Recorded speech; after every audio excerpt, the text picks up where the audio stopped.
Bem-vindos a mais um À Conversa. Hoje temos a presença do professor Dr. Francisco Renzi. O professor Dr. Francisco é doutorado em História pela Universidade de Bolonha. Trabalhou na Universidade de Leiden como investigador, como também desempenhou funções na Universidade do Porto como bolseiro de pós-doutoramento da Fundação para a Ciência e a Tecnologia. Atualmente é investigador na Universidade Católica Portuguesa no Centro de Estudos da História Religiosa, sendo o seu principal interesse de investigação a história da Igreja Católica em Itália e na Península Ibérica entre os séculos XI e XIII.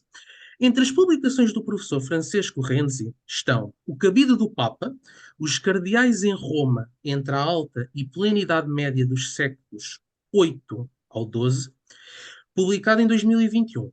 O Monaquismo Beneditino e o Papado da Reforma, publicado em 2022, entre outras obras que estão descritas em espanhol e italiano. O nosso convidado vem hoje abordar a temática Dois poderes emergentes da Idade Média, o Papado e os reis de Portugal, Afonso Henriques e Sancho I. Obrigado por ter aceito o nosso convite. Em nome do nosso grupo, tem a palavra, caro professor. Boa noite, boa noite a todos. Em primeiro lugar, muito obrigado pelo convite. É um prazer, é uma honra para mim. E muito obrigado pela generosa apresentação. E realmente estou mesmo muito contente de estar aqui. Eu pensei em fazer uma apresentação e depois dar espaço a perguntas, debate, porque, como disse antes de iniciar, já quem vai ouvir deve aguentar o meu português e, pelo menos, que seja uma, digamos assim, algo interessante, digamos assim, uma conversa com um tema interessante que vai fazer passar em segundo plano os meus erros quando falo. Mas, dito isto, pronto, o tema que escolhemos para esta conversa é precisamente esta relação entre Papado e Portugal, numa época que é particularmente importante, no século XII, início do século XIII, então, no momento em que há este processo de formação do Reino de Portugal, e a construção de relações, digamos assim, estáveis com Roma, com a Cúria, com o Papado. É importante dizer que estas relações não, como é, digamos assim, é expectável, não é? Não nascem do nada. Já o território que depois vem constituir o que será o Reino de Portugal, sobretudo os seus bispos, arcebispos, no caso de Braga, já tinha relações com Roma. Essa é uma história que já começa já a finais do século XI e depois que no século XII tem, na primeira metade do século, já relações muito importantes. E sabemos que os bispos do território portucalense viajaram a Roma, que tinham contactos com os legados e que então essas relações que depois o reino desenvolve já apoiavam numa base que existia e vinha dos decénios precedentes. O que é interessante, e por isso eu tinha escolhido este título, não? Os dois poderes emergentes. Porque tradicionalmente, na abordagem destes temas, sobretudo no caso de Afonso Henriques, um bocado a ideia, durante muitas décadas, da historiografia, e que era fundamentalmente a ideia que havia um reino em construção, podemos dizer assim, o reino de Portugal, e do outro lado um poder, aquele papal, já plenamente constituído e que tinha uma capacidade quase ilimitada de poder e que era a autoridade que certificava de alguma forma a realeza e que então Afonso Henriques não se podia dizer plenamente rei até quando o Papa não o reconheceu e o chamou dessa forma em 1179 com a famosissima bula Manifestis Probatum, não é? Que é um documento que todas as pessoas, portuguesas, como no meu caso, não sou português, mas tenho uma grande paixão pela história de Portugal, conhecem. Em realidade, a relação é muito mais complexa do que isso, porque como o Reino de Portugal era um poder em construção, também o papado era um poder emergente do século XII. E era uma instituição que estava numa fase de grande transformação e que estava a tentar, a uma escala europeia, de afirmar, desde um ponto de vista prático, o seu primado. O que é que isso quer dizer, não é? Para explicá-lo de uma maneira acessível como eu gosto de dizer, muito direta. Até o século XI, era que o Papa, como Bispo de Roma, como sucessor, como vigário de São Pedro, tivesse uma posição de preeminência e especial dentro da igreja, isso, do ponto de vista espiritual, religioso, isso não era discutido no Ocidente medieval. Mas as várias igrejas regiam-se num princípio de autonomia. Né? Pensem só que no século XI nem sequer se celebrava como o mesmo rito, que na Península Ibérica havia o rito mozárabe, ou visigótico, o rito hispânico, por exemplo. O rito romano é introduzido progressivamente a partir do finais do século XI. E as várias igrejas europeias também jurisdicionalmente regiam-se num princípio de autonomia. Então, poderíamos quase dizer que o Papa era uma espécie de primus inter pares numa estrutura da igreja muito mais horizontal. A partir do século XI, assiste-se a uma transformação progressiva, que é aquele processo que é conhecido com uma definição muito polêmica entre os historiadores, que é a Reforma Gregoriana, em que as estruturas da Igreja começam a evoluir num sentido mais piramidal, né? Mais jerarquicamente estruturado, e ao vértice desta pirâmide está o Papa, né? o Bispo de Roma. Mas esta transformação não foi nem imediata, nem fácil, nem aceite automaticamente dentro, não só da sociedade, digamos assim, leiga, mas também dentro das mesmas estruturas eclesiásticas. Né? Hoje sabemos, por exemplo, que o famoso conflito das lutas pelas investiduras não nasceu entre Gregório VII e Henrique IV, como está escrito na maioria dos livros de história. Começa entre Gregório VII e os bispos do Reino da Alemanha, que não aceitam inicialmente esta vontade de Gregório VII de fazer que este primado seja um primado efetivo, jurisdicional, né? E que seja, num plano prático, realmente Roma, a epítome da Igreja. Portanto, este processo, no século XII, era ainda em fieri, estava a ser construído. E por isso, nesta relação, são dois poderes, né? Isto é muito importante para enquadrar, de um ponto de vista, eu acho, mais eficaz estas relações, são dois poderes que vão à procura de legitimação, de consolidar a própria posição, e que nesta relação ambos podiam ter benefícios. Né? Por que é que Afonso Henriques, né? Ele já tenta antes, em 1179, desde um certo ponto de vista, como sempre, né? Nos eventos históricos, é um ponto de chegada e um ponto de partida nas relações com Roma. Mas já antes de 1179, Afonso Henriques tinha, né, procurado este reconhecimento por Roma. Outro famoso documento é esta carta, chamada Claves Regni Celorum, conhecida dessa forma, que em dezembro de 1143, com a qual Afonso Henriques, né, faz homenagem, né, ao Papa. Então, digamos, a historiografia sempre falou de um pedido de vassalagem ao Papa, e em que Afonso Henriques dá enoblação ao seu reino a São Pedro e declara-se nesta carta Miles Beati Petri, né, Cavaleiro de São Pedro.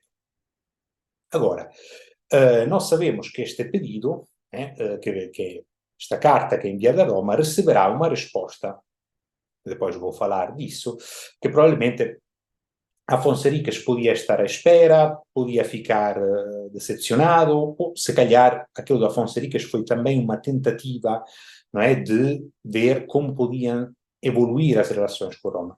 Mas o que Afonso Henriques procura naquela fase não é tanto, eu sei que isto pode soar um bocado provocatório, historiograficamente, ser reconhecido rei, porque Afonso Henriques de facto era rei, independentemente que o Papa o reconhecesse ou não. O que ele vai à procura, do meu ponto de vista, e do ponto de vista de muitos outros historiadores, é uma própria forma de legitimidade, ou seja, construir uma narrativa do seu poder, que os outros reis ibéricos tinham de formas diferentes. O rei de Leão e Castela intitulava-se, mesmo se os papas nunca, que eu saiba, nunca o chamaram assim, Imperator Totius Hispaniae, não é? Imperador de todas as Espanhas, digamos assim, de todas as Espanhas, melhor. Os reis de Aragão tinham procurado a proteção de São Pedro, então tinham já uma forma. E então Afonso Henriques vai à procura de alguns elementos que podem, de alguma forma, constituir o seu poder régio. Como é que ele, como é que é descrito o seu poder, como é que, de um certo ponto de vista, como é que ele se apresenta? Porque até aquele momento, se nós vemos a documentação, Afonso Henriques sempre tinha reivindicado, por exemplo, a descendência de Afonso VI, do Imperator Totius Hispaniae, Afonso VI de Leão e Castela, que era o seu avô. E depois dizendo que era filho do conde Dom Henrique, da condessa rainha, un lindissimo libro di Luis Carlos Amaral e Mário Jorge Barroca sobre a figura de Dona Teresa, mas agora que ele assume o título de Rex, de alguma forma deve procurar formas de legitimação dentro do espaço ibérico que o possam distinguir dos outros reis. Esta, do meu ponto de vista, é a razão porque ele vê em Roma a possibilidade, uma possibilidade. E os elementos que ele escolhe são interessantíssimos, porque Afonso Henriques, por exemplo, Miles Beatipede, Cavaleiro de São Pedro, era algo muito importante, porque os Cavaleiros de São Pedro eram aqueles cavaleiros, por exemplo, que podiam ir em batalha como o Vexilo de São Pedro, do Príncipe dos Apóstolos, e, digamos assim, defendiam a cristandade. Não era simples defender Roma, defendendo Roma naquela centralização em Roma, automaticamente defendiam toda a cristandade. Então, se Afonso Henriques fosse cavaleiro de São Pedro, quando conquistava território, ele o fazia em nome da Igreja Romana e em nome da cristandade. Não? Isso dava uma enorme, desde o ponto de vista também simbólico, uma enorme legitimidade e força ao seu poder. E é muito interessante porque este modelo, digamos assim, vassalagem e Cavaleiro de São Pedro, por exemplo, se encontra em vários exemplos da história europeia daquele período, mas há um muito significativo que é aquele dos normandos da Itália meridional, dos reis de Sicília. Só que é uma história muito, muito complexa, aquela dos normandos, interessantíssima, muito fascinante, porque o reino de Sicília nasce mais ou menos nos mesmos anos em que Afonso, pouco antes, primeira coroação de Rogério II, em 1130. Então estamos ali, Afonso Henriques, 1139, 1140, começa a utilizar o título de Rex, então estamos quase nos mesmos anos. Só que aí é uma relação de grande proximidade, os normandos são vassalos de Roma. Nós temos documentos em que figuras normandas da Itália meridional são chamadas de cavaleiros de São Pedro. Isto não acontece no caso de Portugal. Ou seja, a resposta que é aquela carta dirigida a Inocêncio II, que entretanto morre, e quando chegam as notícias já a outro Papa, a resposta que ele recebe de Lúcio II provavelmente não era, digamos assim, aquela, digamos assim, mais esperada por parte de Afonso Henriques e também do arcebispo de Braga, o arcebispo João, João Peculiar. Ou seja, ele é chamado Dux, que não é chamado Rex, não é chamado Cavaleiro Miles Beati Petri, e se relembra daquele juramento feito no senso segundo, mas será a única vez em que este episódio ficará na memória das fontes papais. Né? Mas, mesmo se a resposta não é, digamos assim, se calhar aquela melhor, mas ao mesmo tempo começa a haver um contacto entre as duas partes. Há alguma forma de reconhecimento.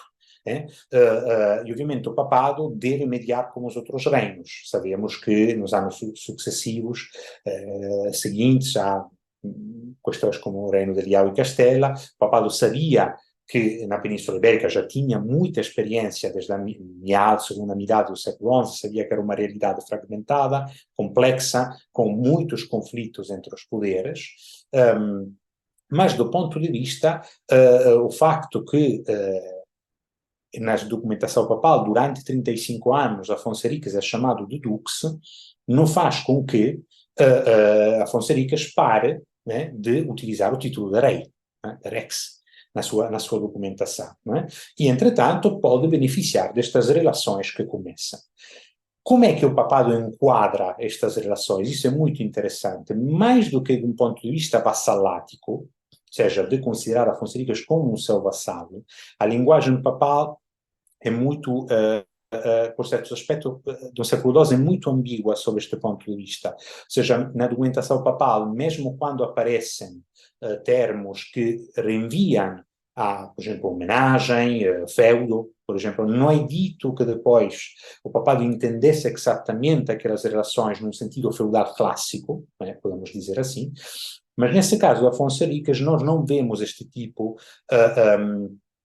de tratamento, mas ao longo dos anos, a linguagem utilizada é sobretudo aquela da proteção, da proteção apostólica, que, por exemplo, o papado dava aqui em Portugal a muitíssimas instituições eclesiásticas.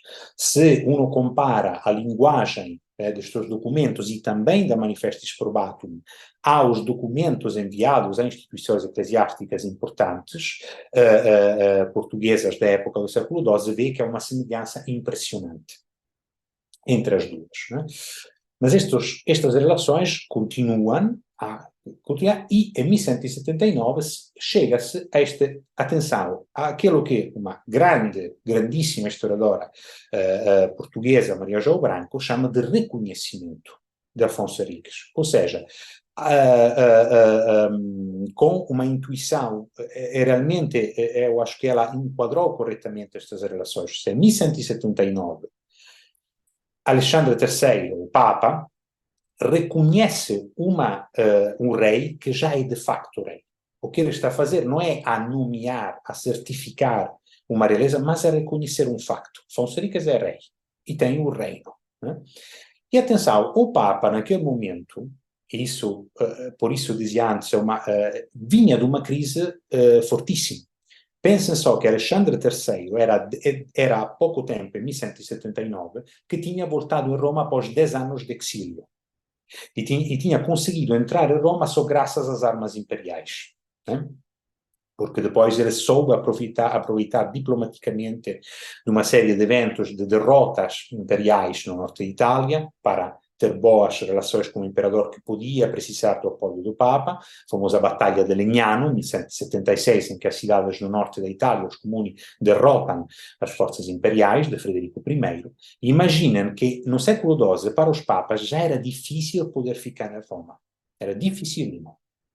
Porque podiam ter oposição tanto das aristocracias urbanas como do clero da cidade. Alexandre III vive 10 anos fora de Roma e deve enfrentar a concorrência de vários antipapas, né? Ou seja, de rivais como o sucessor de São Pedro. E naquele momento, quando se celebra o terceiro concílio lateral, é um momento ideal. Por um lado, o Papa reconhece um rei. Então, a ele, o terceiro concílio lateral retoma o controle de Roma, reconhece um rei, isso dá grande força, né, após um momento de dificuldade, ao poder papal. Do outro lado, Afonso Henriques, isso já José Matoso o tinha mostrado muito bem, naqueles anos volta a pedir uma forma de reconhecimento porque deve preparar a sucessão. Afonso Henriques em 1179 já devia ter-se mostrado 70 anos, Então, garantir também uma continuidade e uma legitimidade para Sancho I, mas naqueles anos, isso mais uma vez Maria João Branco o mostrou muito bem, Afonso Henriques tinha sido excluído de uma série de acordos entre os reis da Península Ibérica, que o tratavam por rei, né? Mas está numa fase complicada. E então, daquele ponto de vista, também do lado de Afonso Henriques era excelente, né, poder tentar ter este reconhecimento e voltar na Península Ibérica a dizer eu tenho este reconhecimento papal, que depois era uma coisa de prestígio, era uma proteção espiritual, depois era o Afonso Henriques que devia fazê-la valer no campo, no território. Mas, claramente, isto fazia com que o seu poder saísse, desde o ponto de vista simbólico, reforçado. E então, em 1179, colidem, como podeis ver, Papa que volta a Roma, uma situação particular na Itália, uma situação específica do papado, uma situação específica na Península Ibérica, agentes descoordenados, mas que por uma série de circunstâncias históricas colidem e convergem, né? E se consegue realizar, digamos assim, este reconhecimento. Mas a ideia de Alexandre III é, por isso, é de reconhecer, utilizar esta linguagem, mais uma vez, não é uma linguagem vassalática, não é uma linguagem feudal, a linguagem da Manifestis Probatum, rendia mais à proteção apostólica, mas ele tem também um projeto. Por exemplo, o censo, que Afonso Henriques promete, o Papa dirá, fica à disposição da sede apostólica, mas fica em Braga. Né? Ao dispor, se for preciso, da sede apostólica. Ou seja, inicialmente nem o fator econômico é tão relevante. Não? Vocês vê, por exemplo, Herculano, na historiografia do século XIX, dizia Afonso Henriques que até aumentou o censo, etc., para ter o reconhecimento. Mas nós sabemos duas coisas, que durante 20 anos, mais ou menos, nunca o pagaram.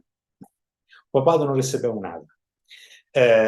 E do outro lado, inicialmente a ideia de Alexandre III não era aquela de cobrar imediatamente, não era uma questão econômica, era importante, agora que reconhece o novo rei, há um arcebispo em Braga, tenho relações com eles, ou seja, era construir uma rede de relações, peço desculpa.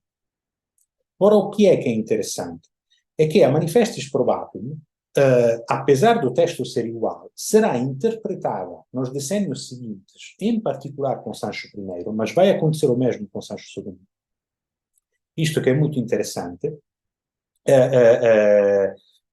de maneira diferente. Ou seja, o mesmo documento, a mesma linguagem, podia ter interpretações diferentes do lado dos reis de Portugal, como do lado papal. E isso se vê manifestamente na época de Sancho I, em que Inocêncio III, sobretudo quando há crises, não é? Aqui a questão com Coimbra, ou seja, Sancho I tem uma série de problemas, Inocêncio III começa a dar uma interpretação diferente da Manifestis Probatum.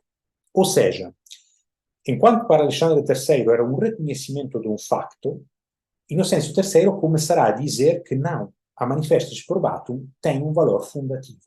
Foi o papado que deu as insígnias reais, decorou como as insígnias reais Afonso Henriques, que era só um duque, pois sabemos que era um duque só para Roma, mas obviamente Inocêncio III não tinha interesse em pôr a questão em termos diferentes, né? E que tinham sido os seus predecessores a fazê-los reis. Isto muda completamente.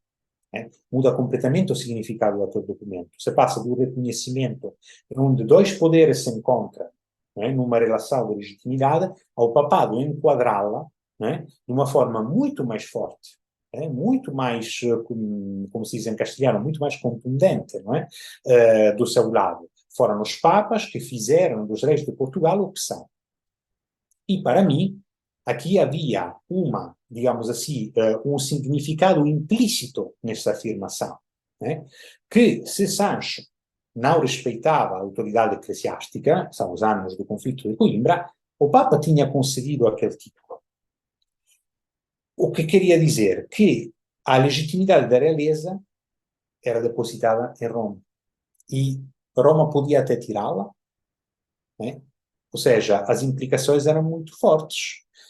Nisto eu discordo, porque tivemos a ocasião de falar com outros historiadores portugueses, mas eu acho que um bocadinho naquela frase que numa carta que Inocêncio III envia, há esta tentativa de mudar o significado, ou seja, o documento é o mesmo, né? A linguagem é a mesma, mas o significado que lhe se atribui é diferente. Isso é importante, sobretudo quando se estuda a história medieval, porque as interpretações e as condições fazem com que as relações mudem continuamente e que seja muito difícil interpretá-las sempre com os mesmos critérios. Né? Pois Inocêncio III dirá a Sancho I, eu não devo entrar nos teus direitos de rei, assim como tu não deves entrar nas coisas eclesiásticas. Isso era a visão tradicional do papado. Né? Reino e sacerdócio colaboram, mesmo se são duas coisas distintas, mas é sempre o sacerdócio que tem a preeminência, que legitima o poder real. Né? Então há este tipo de relação. Mas, por exemplo, o que é muito, muito interessante é que também, do lado dos reis de Portugal, e assim vou na fase final, que já passaram 20, estava a ver 26 minutos, tá? Não quero falar mais de meia hora, se verá isso também com Afonso II. Com Afonso II, no tempo dos conflitos com as suas irmãs.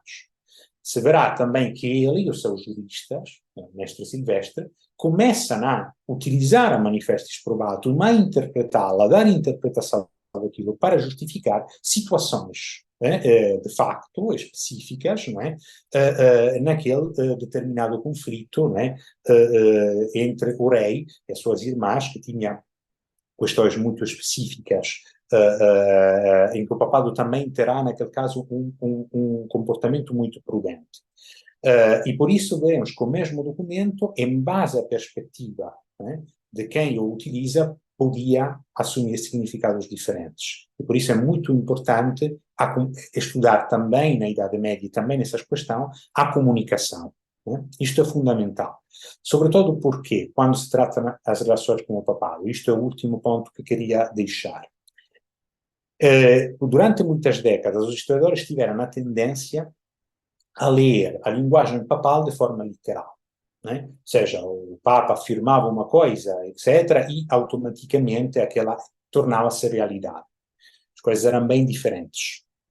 Então, isto vale também para os reis, obviamente, mas para os papas é uma perspectiva menos utilizada. Ou seja, muitas vezes, mesmo quando Inocêncio III faz, digamos assim, toma uma posição clara, atenção, uma coisa é o que o Papa podia dizer, e as suas cartas e aquela linguagem representava a sua visão das coisas, os seus objetivos, os seus projetos, as suas, digamos assim, sim, digamos assim, as coisas que ele queria realizar, mas não é dito que tivesse a capacidade para fazer.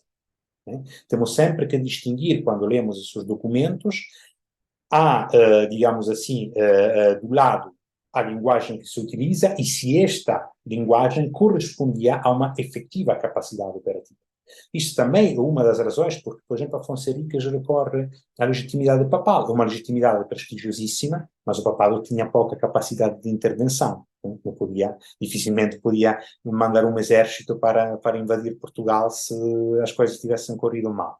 Então, temos sempre que considerar estas coisas, que são muito, muito importantes para evitar, né, digamos assim, reproduzir aqueles modelos em que existe uma instituição, neste caso o Reino de Portugal, que está sempre a precisar de legitimação e uma que legitima, sempre. Pois as coisas são mais, digamos assim, são mais, poderíamos dizer, não é tanto mais complexa, mas são mais recíprocas e interativas. Né? E eu acho que estudar, digamos assim, neste caso a história de Portugal, dessa forma, poderia ser, mesmo para um público não de especialistas, mas de apaixonados de história, desde o ponto de vista intelectual, uma maneira mais estimulante e mais divertida de aproximar-se à história, neste caso, à história de Portugal. Era isso que eu queria partilhar convosco. Muito obrigado pela sua apresentação, professor. Foi bastante boa, foi esclarecedora. E eu tenho diversas questões e eu gostaria de começar pelo último ponto do professor, que é a legitimidade da própria Igreja e do próprio Papa. Eh, a primeira pergunta é: no tempo de Dom Afonso Henriques e de Sancho I, já circulava a vontade divina dos reis? Es- Já? eh, sì, già, digamos assim, reis que, digamos assim, um, eh, como posso dizer, na própria documentação, né, representavam-se como rei por graça divina, se isso já existia. Isso é um modelo muito, muito antigo. Essa é uma excelente pergunta, porque, e é isto um dos grandes problemas, por exemplo, que há e que tem uma dupla vertente na reforma, na assim chamada reforma gregoriana, é que, por exemplo, o papado, Gregório VII, reivindica, né, a legitimação, por exemplo, dos imperadores. Né? Ou seja, o Papa detém as insígnias imperiais, então, se detém os símbolos do poder, é ele que outorga, se é ele que outorga, é ele que tem aquela legitimidade. É a mesma coisa, com algumas diferenças, que Inocêncio III diz a Sancho I. Foi o papado que deu as insígnias reais, né? Então legitimou como rei Afonso Henriques, que senão teria sido um dux. Chefe militar, chefe, certamente reconhecido, mas o rei é algo superior, é um degrau superior. Agora, isto, obviamente, os reis podiam não gostar muito dessas afirmações, mas também podia ser um problema para os bispos, porque no modelo tradicional, por exemplo, alto medieval, os bispos eram a garantia da sacralidade do rei. Então, na medida em que o papado centraliza e reivindica para si, né, esta prerrogativa, né, de legitimação do poder imperial, do poder régio, está a tirar também poder aos bispos. Por isso dizia a dupla vertente. As coisas devem ser sempre vistas dos dois lados. E, sobretudo, ter muito cuidado. A Idade Média não é o século XIX, não é a sociedade liberal do século XIX, não é a sociedade do século XX. Não há o Estado ou a Igreja como nós estamos habituados digamos assim, a vê-los e a pensá-los. Ali, a sociedade medieval é completamente diferente. Né? Então, quando se fala de Estado e Igreja, digamos assim, em termos modernos para a Idade Média, o risco do anacronismo é altíssimo. Então, claramente existiam esses reis que reclamavam uma origem divina do próprio poder, mas, vou dizer mais, depois para não roubar, rapidamente para roubar espaço a mais perguntas, o título de Vicarius Christi era para os imperadores inicialmente. O papado começa já tentativas no século XI de atribuir, né, este título de vigário de Cristo, né, ao Papa. O primado papal medieval até o século XII é um primado petrino, baseado em São Pedro, na autoridade de São Pedro. Ser vigário de Cristo, o que queria dizer? Que o Papa exercia diretamente o poder de São Pedro. De facto, era isto. Né? Aquela que é chamada, em latim, com uma expressão muito áulica, plenitude potestatis, a pleneza do poder, né, de São Pedro. Agora, isto o papado vai recuperá-lo, já uma primeira tentativa no século XI, num momento de crise, após, na época de Pier Damiani, nos anos 50 do século XI, e depois, a partir do século XII, é que começa a ser utilizado na segunda metade, e depois Inocêncio III vai fazer disto um ponto muito, muito importante, digamos assim, na sua ação de Papa, no seu pontificado. Mas, inicialmente, era um título para os imperadores. Ou seja, há sempre esta tensão, não é, entre o reino e o sacerdócio, e o verdadeiro problema é quem legitima quem. E quem é legitimado por quem. É sempre ali. Não é? Isso se vê também, por exemplo, na famosíssima Unam Sanctam de Bonifácio VIII, no conflito com Filipe de França, Filipe o Belo, Filipe IV. Já sempre, constantemente, essa tensão. Muito obrigado pela sua explicação. A minha outra pergunta seria: se durante os períodos em discussão nesta conversa, se existiu algum corte na era medieval, um corte Estado e Igreja, um corte de relações entre o rei e o Papa, e se houve, quais eram os impactos dessa separação no mundo medieval? Essa é uma muito boa pergunta. Pronto, eu vou falar mais do período que eu conheço, que é o período medieval. Não é, não, é uma questão, não é porque outros períodos conheço menos como dizia Wittgenstein, das coisas que uno não sabe, é melhor deixar, assim, é melhor não falar ou deixar campo a quem sabe mais. Eu posso falar da coisa que eu conheço melhor, do meu ponto de vista, que é o período medieval. Neste período, por exemplo, mesmo quando, digamos assim, Afonso Henriques não era conhecido como, não é chamado rei, segundo chama Dux, né? Mas isto, naquele caso, não comporta um corte das relações. As relações continuam.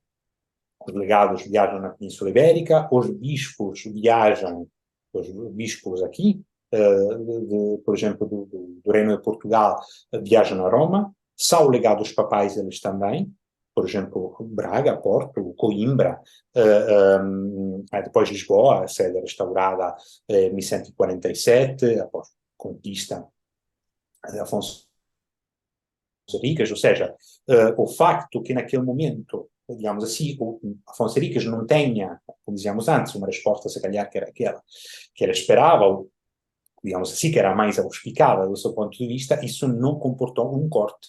As relações continuaram e também no século XIII, no tempo de Sancho I, isso se vê muito bem com o Sancho II, Afonso II, com Sancho II, com Afonso III. Já as relações com Roma são muito importantes. E mesmo quando a situação era muito difícil, ou seja, mesmo momentos de crise ou momentos de grande dificuldade, toda a questão da, digamos assim, isso hoje mesmo também é debatido, mas se aquela de Sancho II foi efetivamente uma deposição, qual foi exatamente o papel do papado nessa dinâmica, mas conhecida como a deposição, e de facto foi esse o efeito destas relações. Mesmo nesses casos, as relações continuaram. Ou seja, então, no período medieval, pelo menos nos séculos XII e XIII, não se assiste a um corte, imagino que a referência era ao período posterior, não é? Filipino, etc., onde ali sim as coisas são diferentes. Mas ali já falamos do reino com estruturas diferentes e de um papado de idade moderna, que não era o papado do século XII. Né? Ou seja, também nós vemos, por exemplo, até com o Império, que há imperadores excomunhados, por exemplo, não é? Digamos assim, mesmo naqueles casos, não há um corte das relações. Ou seja, estes trabalhos diplomáticos continuam e, por exemplo, até o papado afina alguns instrumentos, que são instrumentos teológicos, de direito canônico, mas que também, a ser aplicados, tornam-se instrumentos de diplomacia, que, por exemplo, permitiam ao papado poder fazer acordos individuais. Há uma crise com o Império, como pode haver uma crise com o Reino. Alguns bispos podem estar do lado do lado do rei, outros do lado do Papa, e o Papa tinha, e os Papas elaboram, através do desenvolvimento, que é grande novidade do século XII, século XI, mas depois há um grande crescimento no século XII do desenvolvimento do direito canônico, é também o período da grande expansão das universidades, a ter instrumentos que lhe permitam, não é, ter relações diplomáticas, fazer acordos individuais, tentar, digamos assim, entre aspas, partir uma frente e poder, digamos assim, ampliar as suas relações. Isso se vê já bem com Urbano II, o Papa da Primeira Cruzada. Ele desenvolve uma série de instrumentos canônicos, depois um em particular, depois conhecido como dispensatio, que era a capacidade exclusiva do Papa de decidir como aplicar a lei quando suspendê-la.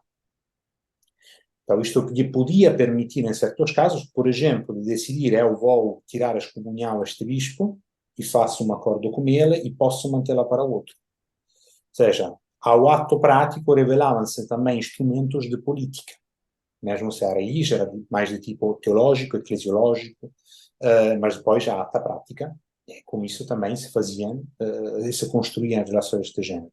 Então, digamos assim, na Idade Média, no caso, para o período que eu considerei, não, mesmo nos momentos de crise, não há cortes, mas há tentativas constantes, mesmo as dificuldades de ter relações cortas, como nos séculos a seguir, do meu ponto de vista, não podiam haver relações melhores ou piores, momentos de mais ou menos intensidade, mas cortes mesmo netos, eu diria, essa é a minha opinião, eu diria que não.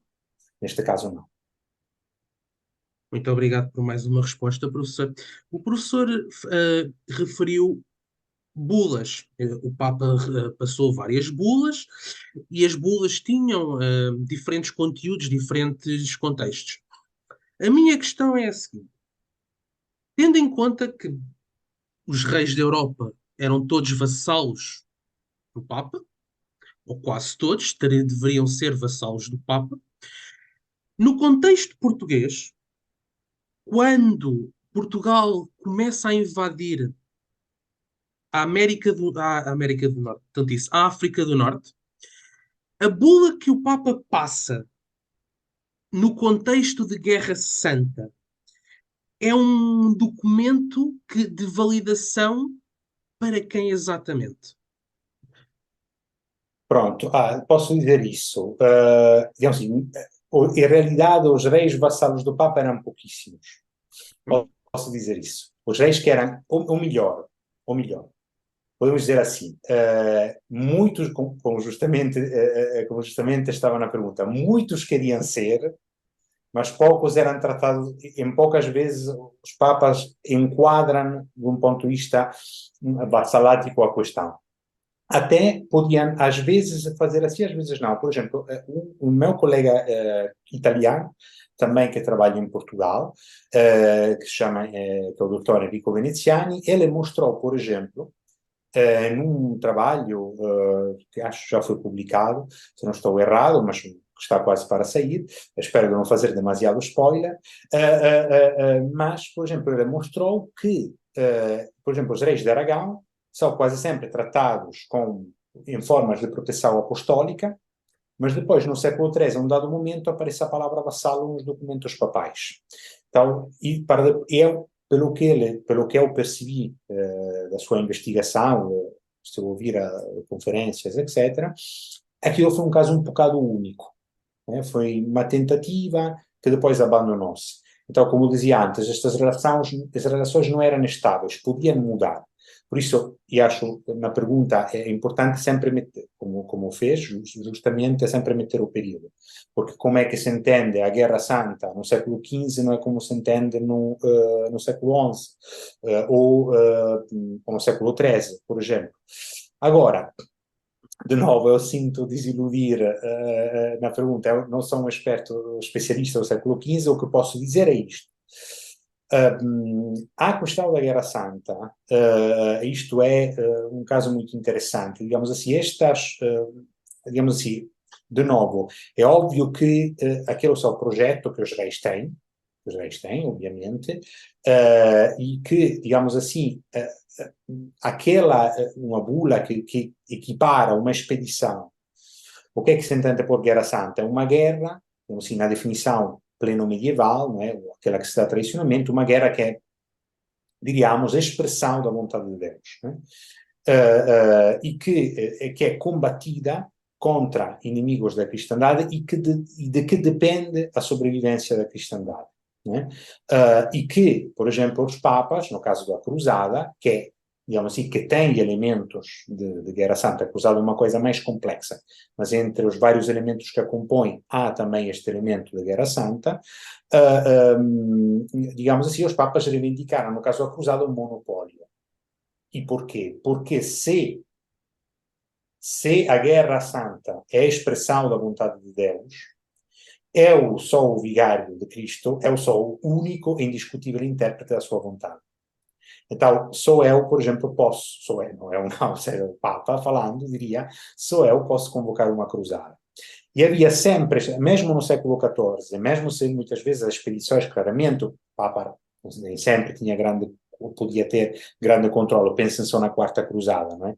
Que depois revela-se um ataque a Constantinopla, não tinha nada a ver com o objetivo original, mas há essa ideia que o Papa, de alguma forma, valida, mesmo se não é ele a convocar a teoria, mas valida de alguma forma aquelas expedições.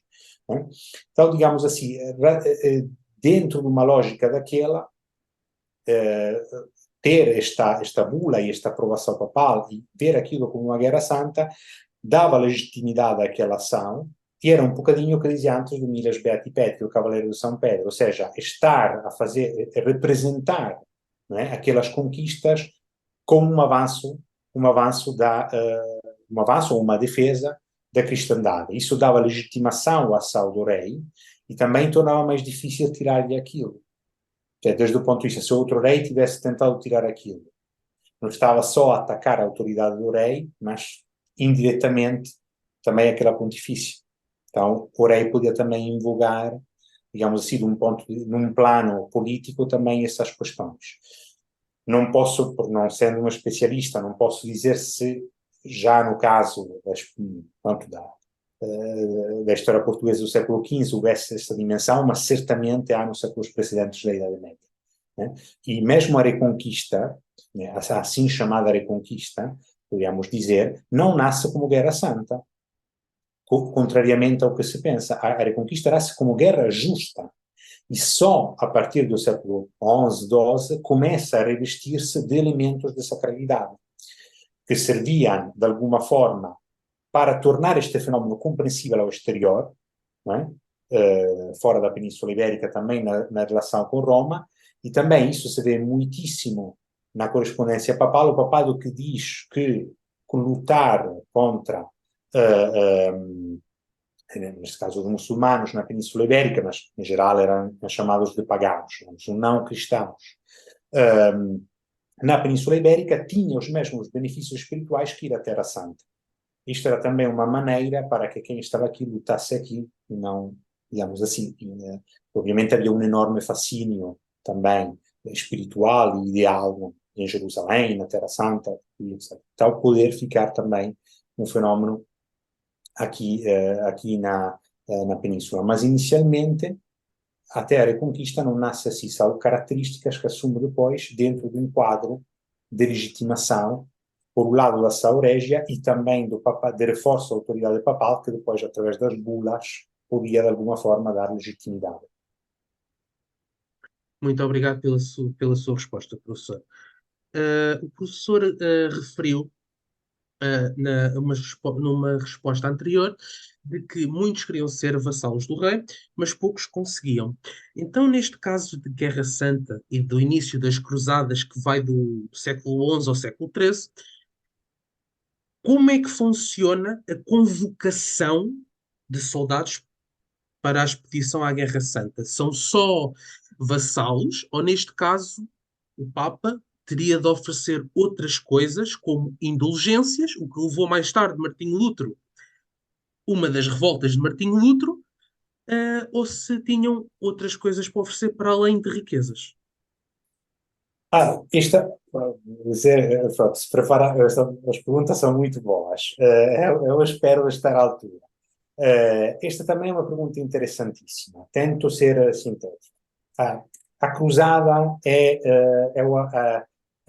aprendi isso, eu não conhecia esta citação de um historiador francês, Alain de Murger, foi um professor português, Luís Filipe Oliveira, da Universidade de Algarve, que me ensinou isso, que é a cruzada, acho que era como a maionese, ou seja, era um molho novo, mas todos os ingredientes já existiam. Não é? Ou seja, a cruzada dentro de si tem muitíssimos elementos que caracterizavam a sociedade medieval. Só que, atenção, a cruzada do século XI, primeira cruzada, ou as primeiras, são diferentes, por exemplo, das cruzadas do século XIII, ou seja, lá também é uma evolução da ideia. Certamente, por exemplo, a primeira cruzada não tem reis. É um caso muito interessante. Muitos reis porque eram excomungados, então não estavam em comunhão. Mas, por exemplo, estavam em comunhão com Roma. com o Papa, com a Igreja, melhor, com Roma no sentido da Igreja. Mas atenção, depois da Primeira Cruzada foi um caso muito peculiar, porque o Papa que a convoca, Urbano II, está em exílio. Em Roma está o Viberto, Clemente III, o antipapa, que era, digamos assim, apoiado, tinha sido, mesmo se os dois tiveram fricções, mas apoiados por Henrique IV, o imperador. Então, por exemplo, não participa o imperador, não participa o rei de França, não participa, se não estou errado, também o rei de Inglaterra, espero não ir fazer um mero, mas acho que não participou, mas participam, digamos assim, familiares ou vassalos destes reis, que fazem, de facto, são vigários destes reis na expedição. Por exemplo, há problemas como os normandos da Itália Meridional, que os bizantinos não querem, porque eram concorrentes deles no Mediterrâneo, no espaço da Itália Meridional. Então, há também problemas deste género. Certamente, hoje, podemos dizer uma coisa, que isto, hoje a historiografia demonstrou isso, realmente o número de cruzados que, digamos assim, tiveram uma posição interessante aí, também enriqueceram-se, se quisermos utilizar esta expressão, era um sector muito pequeno. Ou seja, é uma elite que depois consegue posições, rendas, poder. A maioria destas pessoas, quem conseguiu voltar, muitas vezes voltou à Europa após ter que empenhar tudo o que tinha para poder manter a expedição. Então, digamos assim, há vários estudos, até de tipo estadístico, sobre estas questões, não é? E, então, claramente, houve pessoas que beneficiaram também materialmente, sem dúvida, mas não foram a maioria, foram segmentos específicos dentro dos participantes. Certamente, hoje, um dos elementos que mais motivou o que hoje a historiografia sobre as cruzadas individua como um dos movimentos que mais motivou as pessoas a participar, foram de razão espiritual. A cruzada nasce dentro do movimento das peregrinações medievais. A palavra cruzada não há nas fontes do século XI e XII. Se fala de peregrinatio, né? Expeditio, etc. Os cruzados são também peregrinos, é uma espécie de peregrinação armada, digamos assim, e em que quem participava ia ter, digamos assim, a comutação das penas para os próprios pecados. Se debate muito sobre a questão das indulgências, por exemplo, se já estas podem considerar-se indulgências plenamente definidas, como aquelas que depois vão existir ao longo da Idade Média, que são objetos, por exemplo, das críticas de Lutero. Certamente havia fortíssima esta questão de digamos assim, ir à cruzada como, digamos assim, pena para a expiação dos próprios pecados, ou seja, ir à cruzada e socorrer os cristãos que estavam no Oriente era visto como um dever do cristão tomar a própria cruz, não, em defesas dos próprios correligionários, e quem fazia isso, e nos relatos que nós temos, porque nós não temos o discurso do Urbano II, temos relatos posteriores, todos dizem que, quase praticamente todos, sobretudo os primeiros, que Urbano II diz que esta comutação das penas e esta para a expiação dos pecados era dada a todos o que empreendiam no caminho, mesmo que não tivessem chegado. Então esta motivação também de tipo espiritual era muito forte. Depois isso se somava a motivações de vários tipos. Havia questões económicas, certamente, militares, políticas e espirituais ligadas às cidades. Por exemplo, as linhagens nobiliárias das cidades europeias. O Papa convoca esta cruzada do Urbano II também para reforçar a sua posição contra Clemente III e Henrique IV, seus adversários naquele momento. Ou seja, há múltiplas dimensões, mas, digamos assim, não se pode tudo reduzir a uma só. Eu sei que às vezes pode parecer, digamos assim, um bocado uma maneira, como dizemos na Itália, para salvar-se em corner, não é? Para tentar desviar, mas não. Realmente, quando se estuda nesses fenómenos, se deve ver a interação destes fatores. Depois podem haver grupos para o qual um destes fatores era mais preeminente que outros, certamente. Mas já na Cruzada há esta ideia, na Guerra Santa há esta ideia, que quem faz isso terá um benefício espiritual. Muito obrigado pela sua questão, professor. Estamos a nos aproximar do fim, portanto, só tenho apenas mais uma pergunta para si, que é bem o tema que o professor teve a explicar. Se todos os monarcas, ou apenas Dom Sancho, foram considerados cavaleiros de São Pedro? Pronto, no caso, eu posso falar pela investigação que pessoalmente fiz, eu não vi, ou não encontrei, mas posso ser desmentido e, como dizia Keynes, quando mudam os factos, mudam as opiniões. Então, eu apresento humildemente a minha investigação.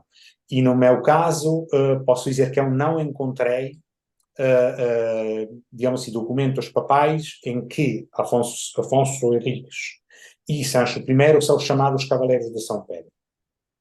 São chamados de outra forma, também com fórmulas muito significativas, como filhos especiais de São Pedro, Sancho I chamado assim, mas não aparece esta caracterização do Milas, do cavaleiro.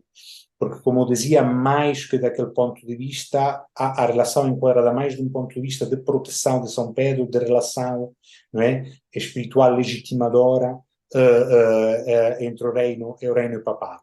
Há casos, por exemplo, no caso dos normandos da Itália Meridional, temos figuras que são chamadas na documentação papal com esta fórmula, ou seja, são lembrado na memória papal como Milas Beati Pedro.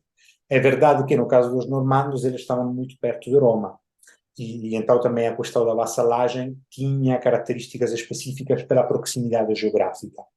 Portugal era mais longe, então claramente as relações podiam ser abordadas de maneira diferente. Afonso Henriques provavelmente tenta apresentar-se desta forma e seria interessante, isso sim, não sei se foi estudado, mas no caso não tenha sido feito, seria interessante ver porque é que ele escolhe este modelo, de tantos que podia escolher, não é? Porque é quem é que lhe sugeriu, não, de tentar fazer este pedido ao Papa nesses termos. Isso é muito interessante, porque havia vários modelos de realeza e vários modelos de relação com o Papa. Então, porque é que ele, não é, vai buscar exatamente estes elementos específicos? Isso é muito interessante, porque não eram óbvios. Podia ter feito outras escolhas, não é? E depois ele faz esta tentativa, o papado provavelmente não, digamos assim, por várias razões, não enquadra a coisa desta maneira, então que eu saiba, eles não são chamados milites, neste caso sendo dois, Afonso Henriques e Sancho I, mas mesmo assim as relações que existiam eram importantes, ou seja, o facto de não ter tido aquele título, este ou aquele, não tira nada a importância daquelas relações. Mesmo que Afonso Henriques não tenha sido considerado uma documentação não se utiliza uma linguagem vassalática, não é? Isso não tira nada a importância daquelas relações. Por isso, digamos assim, estas questões, digamos, é importante perceber por que se utilizam certos elementos, mas o facto que não se utilizem em si é perceber porquê e não tira nada. Ou seja, é o que eu digo, às vezes os meus estudantes ficam um bocado a dizer, mas não foi chamado vassalo, mas isso não diminuía as coisas, torna mais interessante perceber porque dos dois lados há duas abordagens diferentes. Muito obrigado pela sua questão. Infelizmente chegamos ao fim de mais uma conversa. Desta vez o nosso convidado foi o professor Francisco Renzi. Uma vez, muito obrigado em nome de todo o grupo por ter aceito o nosso convite e por esta conversa fenomenal. Espero que todos os nossos visualizadores gostem desta conversa. Até à próxima. Eu aproveito para vos agradecer e muita sorte com o vosso projeto. Muito obrigado por ter me convidado. Muito obrigado. Muito obrigado, nós, professor.